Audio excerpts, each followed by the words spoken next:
In theory, could you write all of English into Japanese so then English could in some way be a dialect of Japanese? Oh, that's a great question. Most people say that languages have lost in translation, so usually they would say no.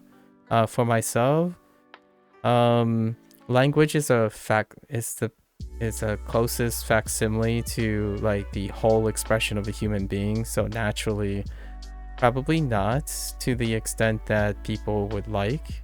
However, if you incorporate non-verbal communication and like visual communication, body language, and all that stuff, while converting everything from Japanese, like if you have pictorial presentation or animation presentation of the person, you might be able to get closer.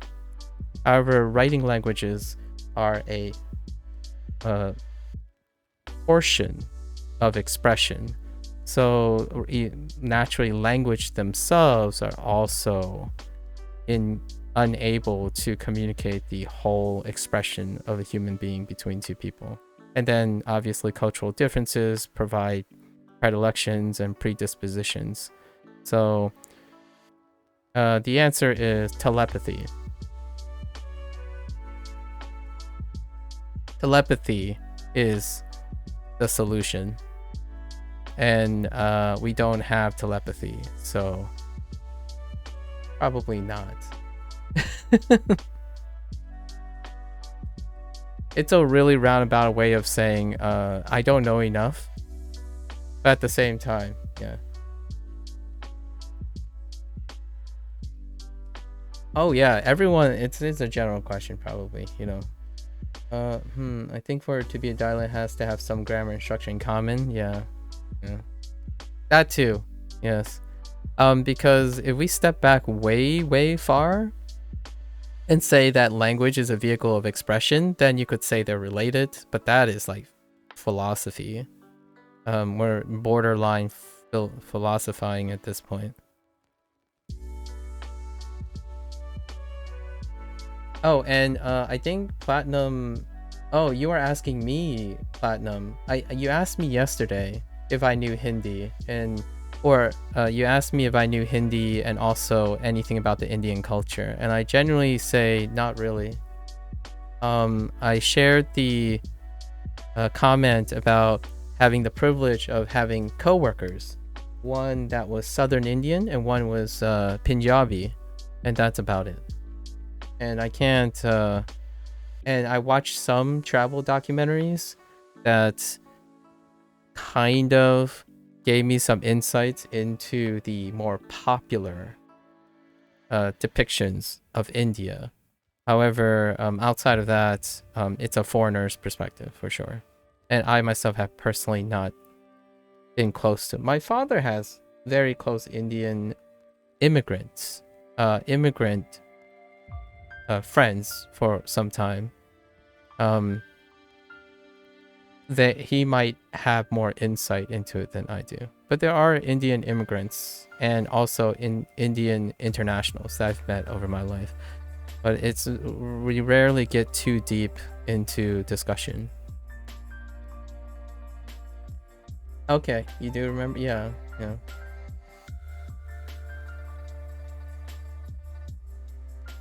I remember when I was in middle school, my friend and I found something online that just mapped random Chinese characters to A through Z, and we thought if we wrote English with it, I remember, I have done something similar too, Jacob Foster. Jacob. And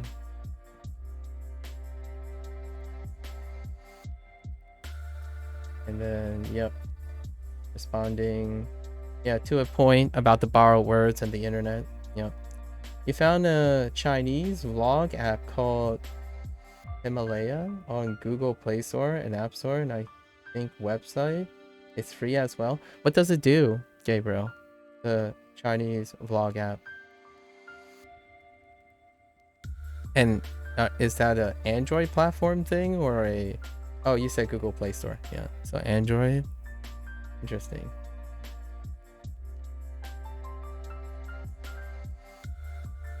Oh, you followed my Twitch? Thanks, Platinum. It's not So you can use either. I like doing YouTube and Twitch. It's more of a social experiment for YouTube right now because I don't really know what the conversations are like. YouTube, people who come from YouTube and people who come from Twitch are quite different. The nuances are quite different. It's like anime without pictures. Interesting. Like it only like it's only just speech. Okay, I see. You said it's called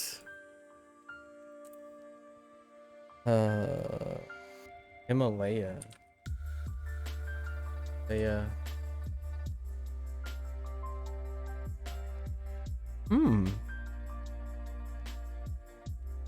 Shimalaya. Shimalaya is an inspiration featuring audio shorts course. Oh, that's interesting. Huh. Okay, I'll make a note of that. I have not gotten to anything we mentioned yesterday. So, yesterday we went really late, so I didn't get a opportunity to look at comprehensible Japanese as suggested by Jacob. That podcast site as suggested by Jacob. I did not get to Denshu as suggested by day I9. So it's gonna be a little bit. It's gonna be a little bit. I need to have like some evening time to check it out. So I'll make a mental note of that, and hopefully we get some lessons, and I may get like 3 or 4 hours of alone time to look at some of these things. Thank you for sharing, Gabriel.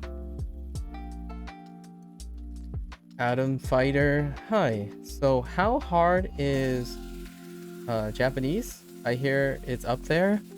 I'm not gonna digress too much for this. However, since you're talking about perceived difficulty, right? Perceived difficulty. I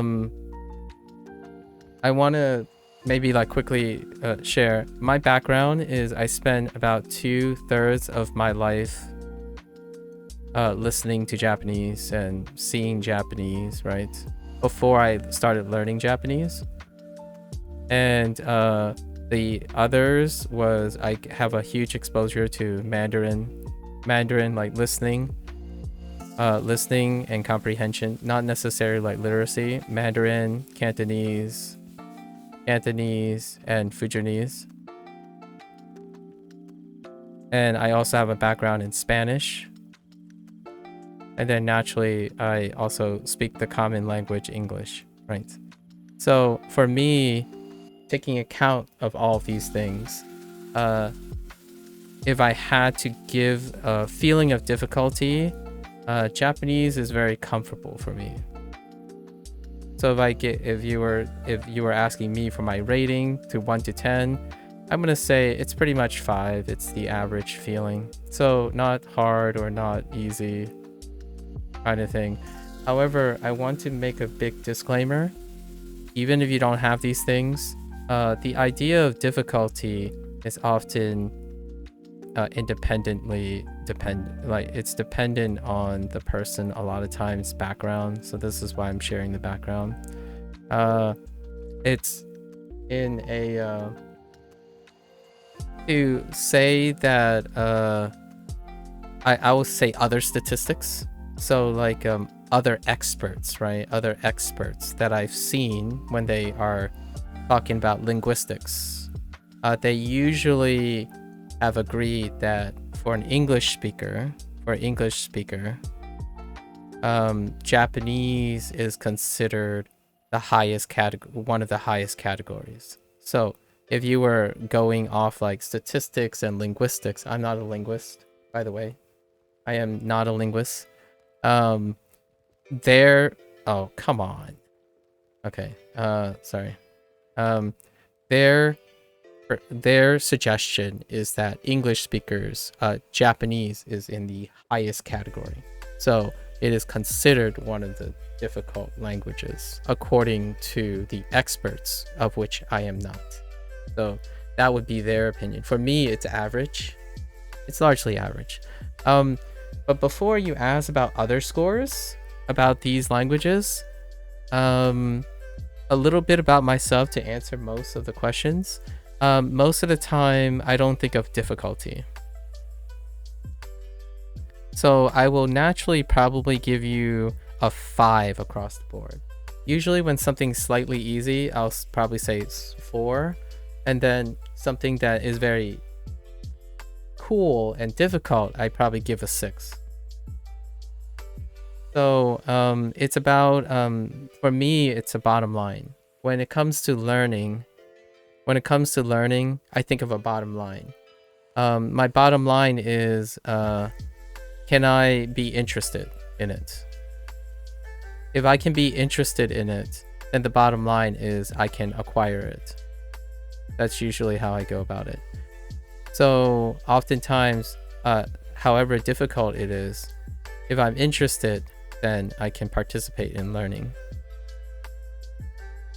If I do not have the capacity to be interested, generally speaking, I will stray away from it unless someone else provides motivation or interest for me, and then I would generate interest again, if that helps. So most of the questions about difficulty, I've been asked about this as well in video games. When I play video games and whatnot, is it harder? Is it easier? My general response is, if I'm interested, it's neither hard or easy, generally speaking. So I can answer a lot of questions this way.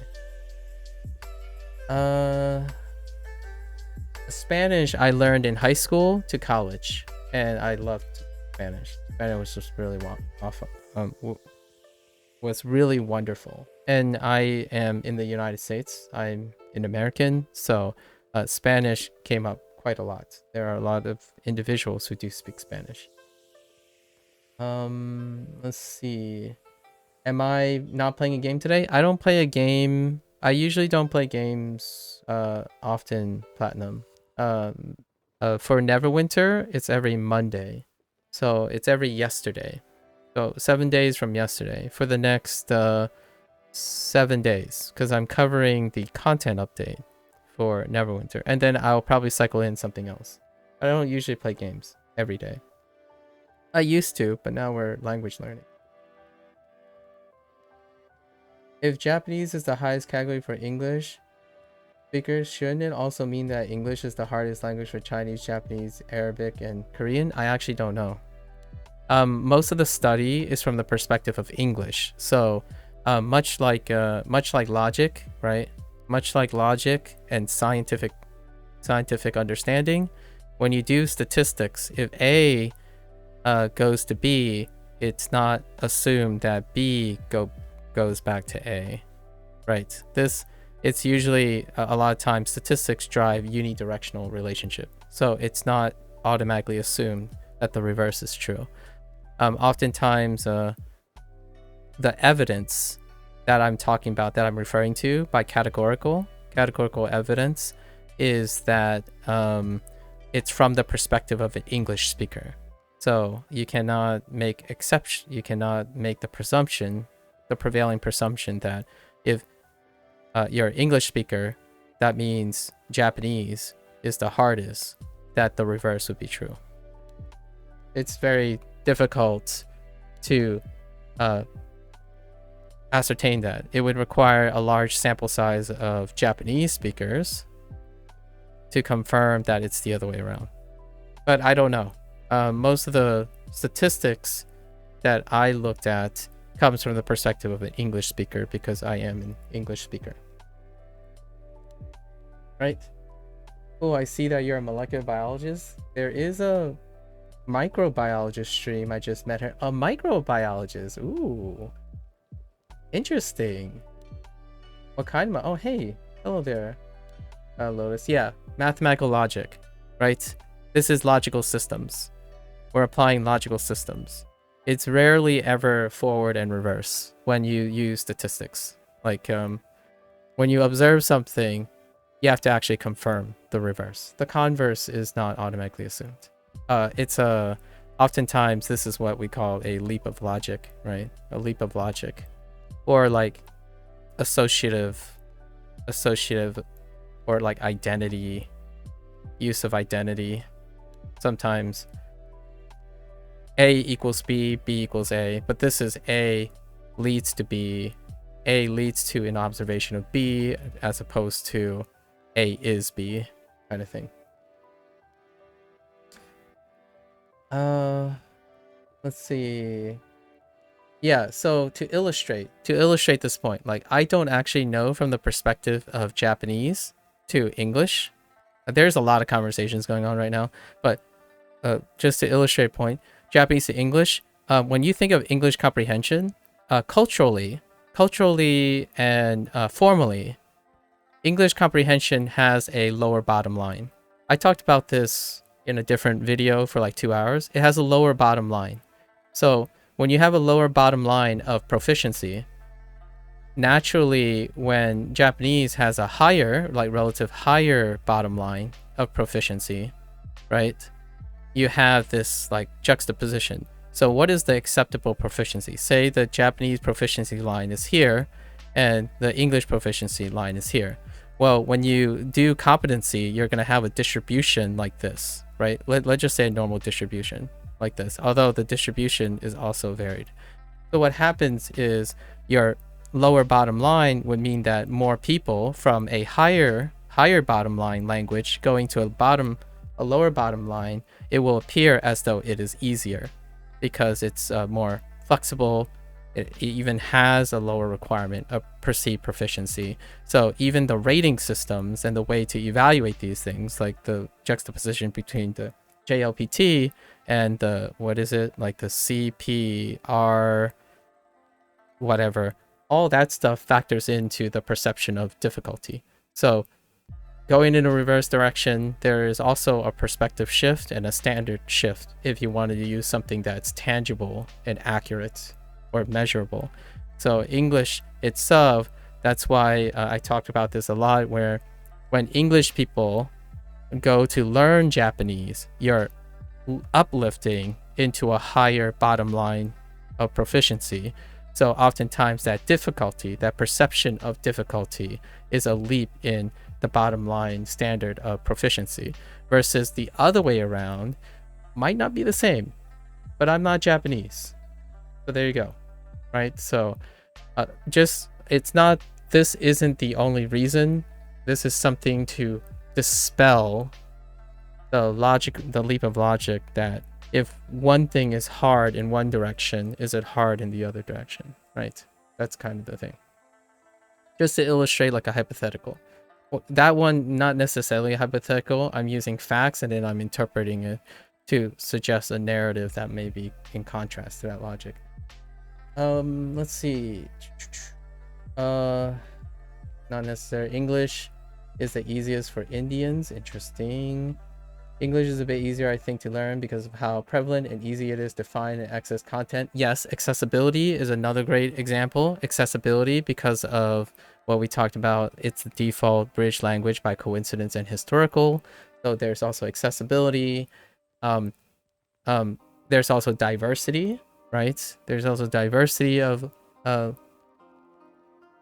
different practices and perspectives and cultural backgrounds that lead to a practice of acquiring English.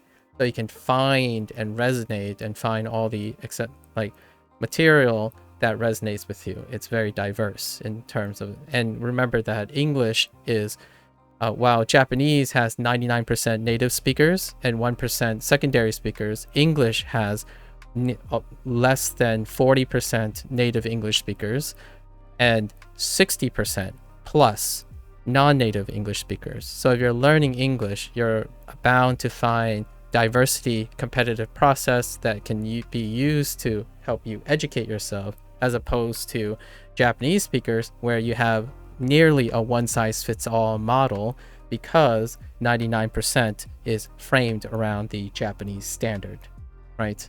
Things like that. Okay, so not to say English isn't hard. My partner has a really hard time with its quirks. I can only imagine. I talk about English all the time from the perspective of Japanese as I'm learning Japanese. Rook, I heard, is very hard for a lot of people. Okay, because of the British rule, especially Chinese people. I hear they struggle with English. My parents, to this day, still struggle with English, and we're not talking about struggling with English in terms of its complexity and its vocabulary, but even in its pronunciation. So, I can definitely anecdotally say that it can be very challenging for Chinese people. My education system in the country is based on English only. Okay. Sorry, I'm reading 2 chats. I'll catch up in a bit. I wouldn't doubt about it. Largely determines how it's taught and used in the country as well. A lot of the ways that English is taught in Asian country is not good at all. Yeah, it's cultural. It's a cultural dissonance between the approaches of the language. Like, for example, my parents still does the bootstrapping method, the raw input method of Chinese language, where you're like bootstrapping through like traditional vocabulary acquisition and stuff. And English itself is predicated on its flexibility. If you don't leverage the English's flexibility, you tend to get into a rigidity that English does not really promote too much. So English's flexibility is its saving grace due to its bridging language position, right? So naturally, when my parents say, well, I don't understand what sprinkle is, don't worry, it's candy. But like things like that, like you can circumvent and learn by association where it's very flexible, as opposed to focusing on the, I don't want to say something like the rights and wrongs of a language, but there's so much to unpack there. I have to keep on task today, so we'll shelf that for brevity's sake.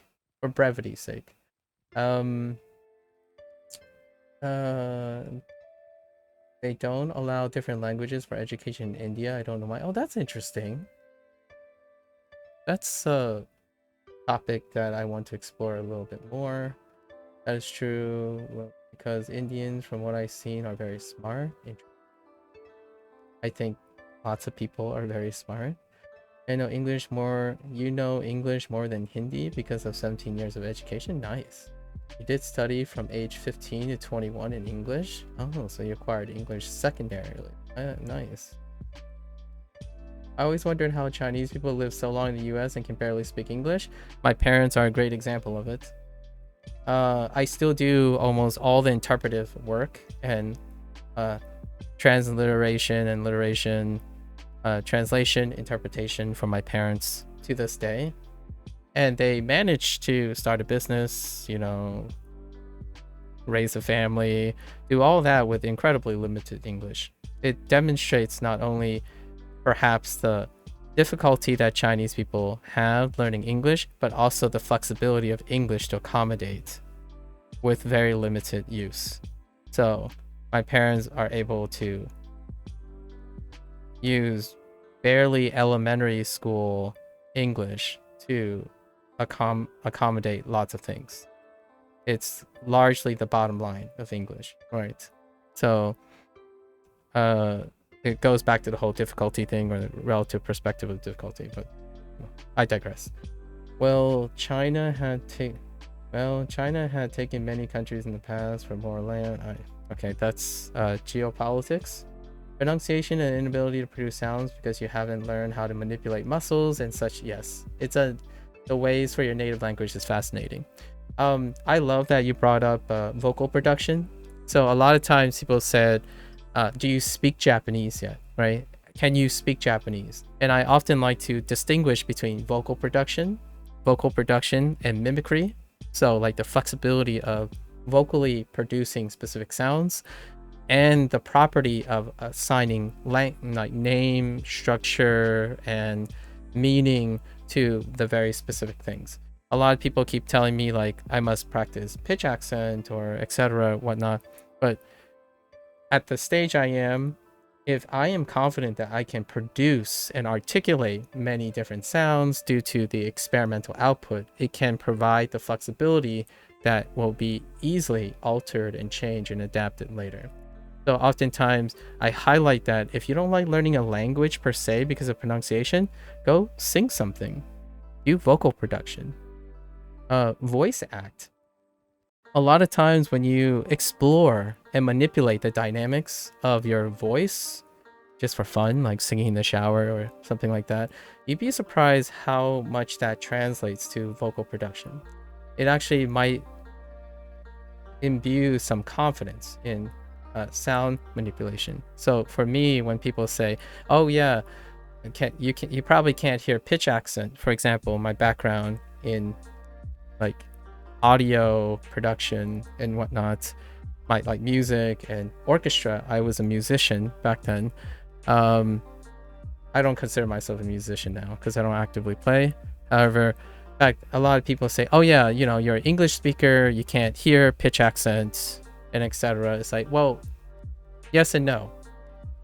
When you start messing with being able to engage in pitch manipulation in general and your vocal production, like speaking and public speaking, like how do you lower your voice so that it can be a little bit more intimate, and how you extend your voice and increase the stress or the speed. Well, English actually has all these properties, as well as in singing, voice acting in any language. So when you participate and actively participate in using your voice, manipulating the volume, the cadence, the speed, going very high and going very low, right? High, low, etc. That kind of thing ultimately also is transcribable. So when it comes to all of that, that's where I get a lot of criticism, where like, oh yeah, well, you're an English speaker, of course you can't hear it and whatnot. That's kind of the thing. That's another spot that I do feel is a little bit misunderstood for me. However, I would encourage people to, if you are worried about that stuff, being equipped to produce that sound and hear that sound because you listen to other things can be a saving grace. Like listening to different types of music, listening to people's accents. It doesn't have to be Japanese accents. It can be English accents. It can be any language of your choice, any music of your choice.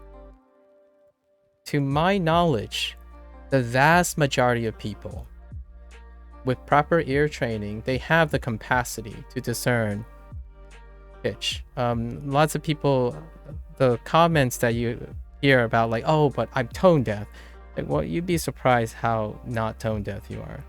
It's a lot rarer than you think. You're going to sleep?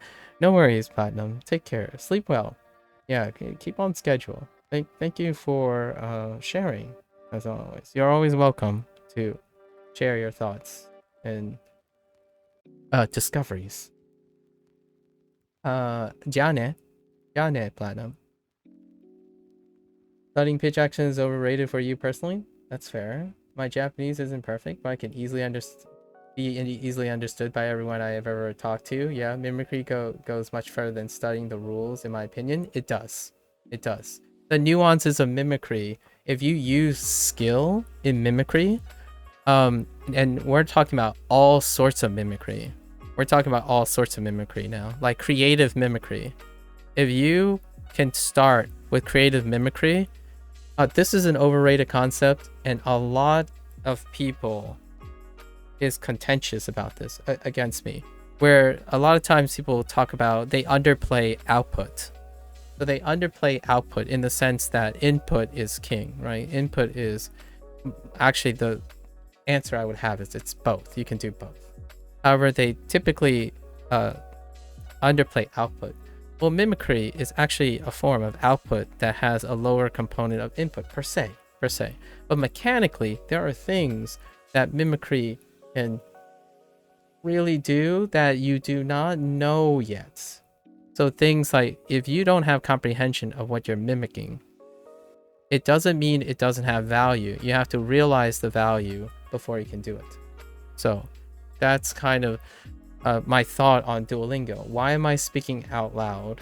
For example, it might be weird that I'm speaking out loud or self-talking all the time. Why am I pronouncing dekake tai desu, right? Dekake tai desu yesterday like 20 times in a row? I don't know. Sometimes it's very complex in what you're actually doing versus what you're taking in. So production in the form of mimicry can be incredibly inspiring.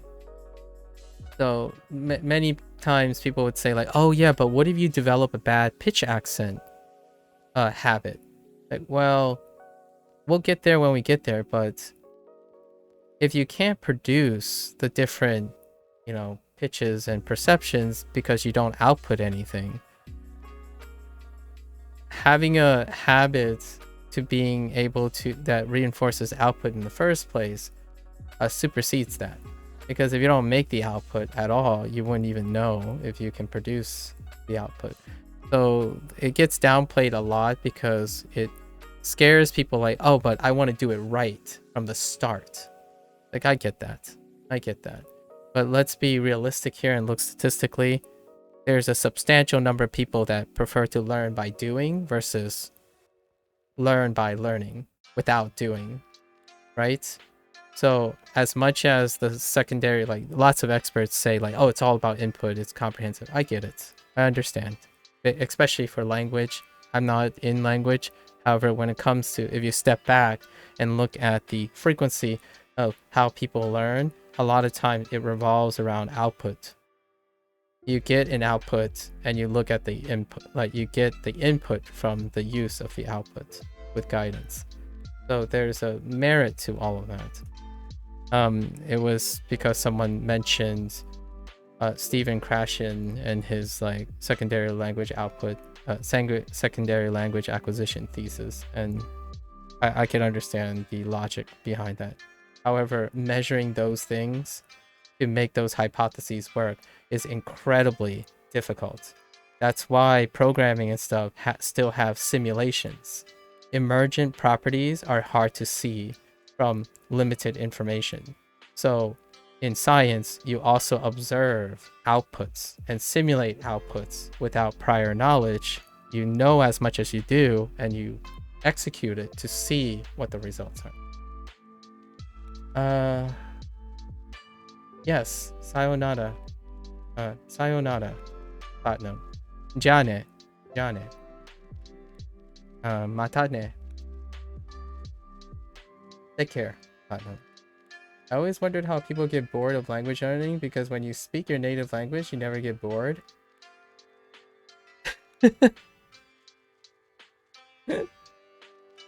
There are people who don't like their native language or get tired of their native language.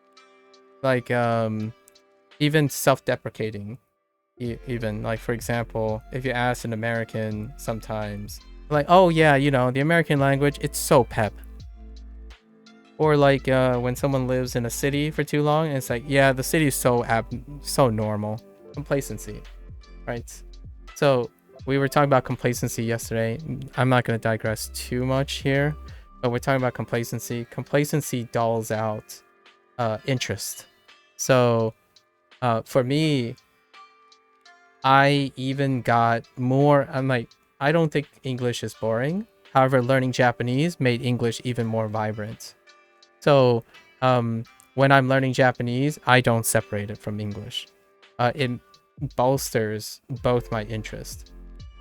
I'm still learning English to this day. However, now that I'm learning Japanese, it also elevates my interest in English. It brings a brand new perspective to English. Most people stop learning English, at least in my opinion, in the United States. They stop when they leave high school. Like, they don't actively learn anymore or be interested in the language they're using. It's a habit, much like Duolingo and the stuff that we talked about, keeping complacency at bay. It's not exhausting, but it's also not engaging. So it's a sustainable way of life as a habit formation that is a necessity. And necessity tends to be not boring, but also not exhausting. Kind of like walking. Like people don't find walking interesting anymore. However, it's also not necessarily boring per se. I think walking is incredibly interesting. I've been running for the last 550 days or plus. I don't even know what day it is. Let me see. I've been running for every day outdoors for 545 days, and I still have found new ways and new nuances and observations that I can make about my running. However, not everyone thinks about that when they're focused on something else. Like, for example, if they're trying to lose weight while running, every day is a number contributing to a goal that they only measure in their fine lens of focus.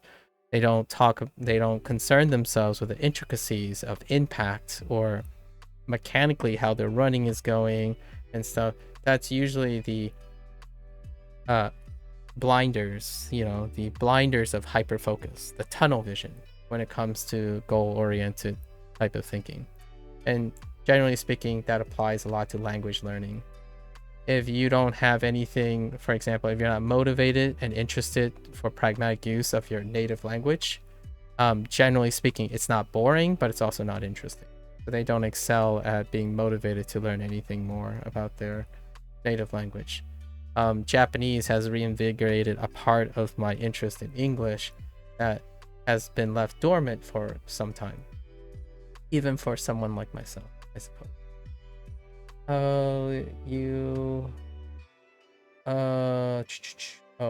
Okay.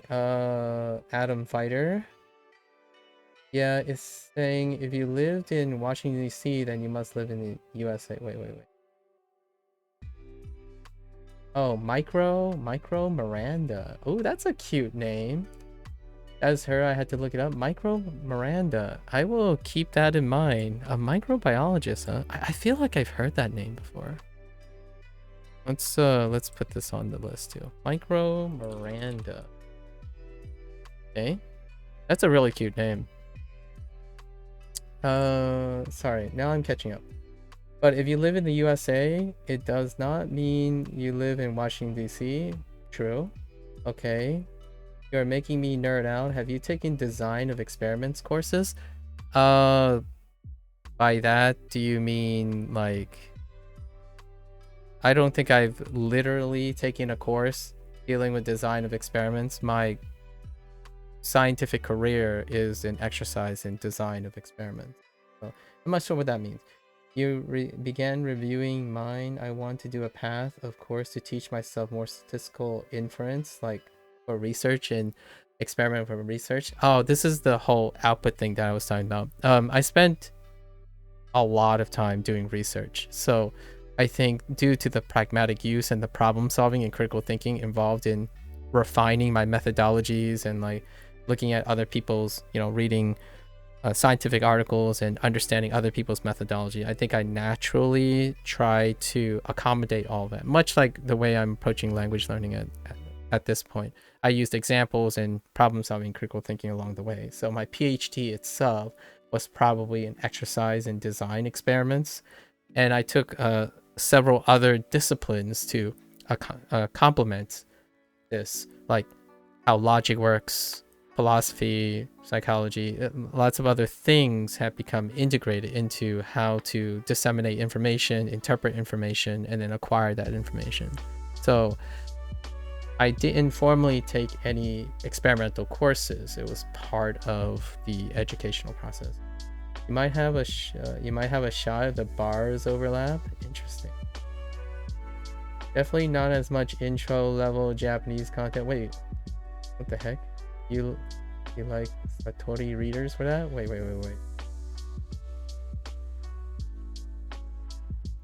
What the heck? Sorry, I was neglecting Twitch chat. What is happening? What was the definitely not as much intro level content? Wait. Lotus, help me out. I've digressed way too far. Oh, that was like 20 minutes ago. I'm sorry, guys. I was trying it as quickly as I can. Oh, I was comparing. Oh, English and Japanese. Okay, yeah. Yes. Yes, agreed. Oh, these were responses to things I was saying. Oh, okay, okay. I see. Okay, you are making me nerd out too. Ah, oh, I see. I see. Yeah, yeah, yeah. I use my scientific background a lot of times. Although I make a very, I'm not very articulate in mapping things out when I'm trying to be as rapid as I can. So hopefully you'll have to excuse me for the brevity of it. Yesterday, I spent too much time having too much fun talking to Jacob, who is over at YouTube right now, who is also Shady on Twitch, who's also working right now. We had such a fun serendipitous encounter of light minds. So the analytical like conversations we had, like in a like an intellectual conversation we had, was incredibly engaging. Rarely do I meet individuals who I can earnestly say, regardless of the professional background, the type of thinking, right? It's not good or bad. Sometimes it can be exhausting. However, the level of thinking was incredibly engaging. And Jacob is still saying things that are causing me to spiral off the rails of the purpose of the stream. Hey MAKU, if I were to want a retrovirus to insert its genome in a particular segment of a haploid cell, what's the best way to do that? Why are you asking me that? That's awfully specific. What are you trying to do? A haploid cell? I mean, regardless of the cellular content, you can probably use any form of retroviral vector to enter the host. You have to determine what if the host is susceptible to the like viral codes, right? So, or you can shock it, and then you can use like shocking methods to let it take up a viral vector. So even a kit, yeah, you can buy a kit for that too. Usually they use like heat shock or like a saltatory like shock, a chemical shock that opens pores in the cells temporarily, and you can introduce a viral vector.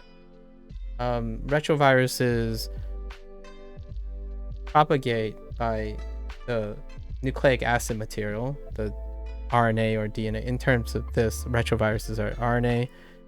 When it's up, like when it's taken up, it will itself insert itself by like complementarity and hijacking the host's replication cycle, and then it will be reproduced in the host, provided you don't kill the host with whatever you're doing to try to induce the uptake. You can also, which aren't in high school kits, use live retroviruses. So you can have a host cell that takes up the retroviral vector that you want, produce that virus, and then infect the cells with it. That is something you do not do with kits because that's a safety concern, especially depending on the virus. However, you can always shock a cell to uptaking a nucleic acid that include like a vector, like a circular vector that has whatever you have in it, and confirm and insert the gene of your choice with the complementarity that you want, and then have it insert in the genome, and then the cell would acquire whatever that genome is. I'm not sure why the question came up, but it's pretty interesting. You'll be asking that question in Japanese in 6 months? What the? Wait, what are you doing? What, Lotus, what do you do? Yeah, chemically induced endocytosis is probably what I would say. Is that true? Can I say that? Yeah, so you're looking for, I don't know what the current methods are, but generally speaking, you can induce endocytosis, like the uptake of, or you can induce a way for any nucleic acid, like a sequence, right, a circular vector, to enter a cell. So it's a very classical experiment, actually. Usually the word most people use generically back in my day, like over 7 years ago, is cloning. You insert a viral vector into a cell, and presumably it uptakes and inserts itself into a genome, and then the cell itself will either express that gene or whatever product or marker and whatnot. It's probably the gold standard, like the most common foundational technique you use in genetics. You have to be able to modify cells in order to express genes of your choice, proteins of your choice, to test their downstream effectors. So that's one of it's super common. It's one of the things the tools you have to learn before you even consider walking in a lab, really, in a genetics lab or anything molecular in general. You have to be able to clone a gene, express it in a cell in order to either purify it, use whatever the product. You know the phrase GMO, right? Okay, we're gonna last digression. You know how like a lot of things they say like synthetic. Oh no, my mouse is stuck. What the heck? Hello? Okay. You know when people use the word GMOs, genetically modified organisms, that's kind of the same concept, where the cells themselves, a gene is introduced that is exogenous, as in whatever the host is does not have this gene or this product, and you insert it actually using viral vectors. They're often retroviral vectors, and using that, it introduces a gene that's foreign to that organism, and that's usually why genetically modified organism is a phrase, right? Alternatively, a lot of cloning has been done. For example, technically a genetically modified cell or an organism, a cell line, is used to produce things like your diabetes medication, like insulin production. It's by inserting the insulin gene into a producing cell line or host, and then having those hosts produce the insulin, and the insulin then is purified and used for treatment, right? Things like that is a very common practice in industry, especially industry, like for molecular biology. When you can't make the complexity of a product, you take the gene and you clone it into a host that allows rapid production of that. So things like insulin are remarkable and still used today, you know, for people who are diabetic, even people who have insulin production issues and whatnot. And that is true for so many biomolecules that are effective in like medicine and whatnot. So that like technique we're talking about, it's like a household tool. It's like a chef's knife. If you remove the knife from a chef, that's pretty much a geneticist's, like a molecular biologist's bread and butter. They have to be able to do that. So, next question. I haven't talked about this stuff in a like crazy way, because what I said is probably a bit out of date. I don't know what they do now. They might have I used to use electroporation. That's another technique, but I don't know how effective it is nowadays compared to modern techniques. 6 years can completely shift the paradigm of how you introduce clone genes into a cell. And it might not, because the techniques I use for like protein like electrophoretic methods on looking at like protein protein size and protein purification methods, they were like 30 years old. When I was in education, when I was still being educated as a scientist, many of the techniques were over 3 decades old. So sometimes gold standards still stand the test of time. But in terms of the field of molecular biology, I like to think that it's probably changed substantially. I used to use electroporetic methods, basically shocking the cell to form temporary pores and then they uptake it, or chemically induced endocytosis, like the outside uptake, if that helps.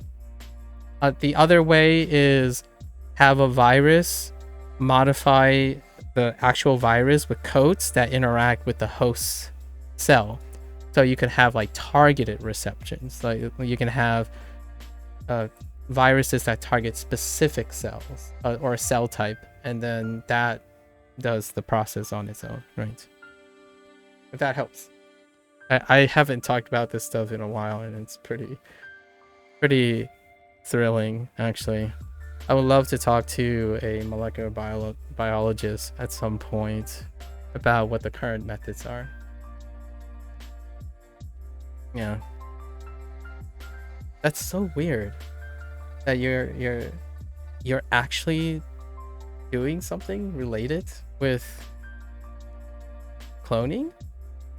All right. With all that said, I'll highlight this part as a potpourri of digressions and whatnot. I don't know what it's gonna call, lightning round, but I gotta go to the bathroom. So be right back.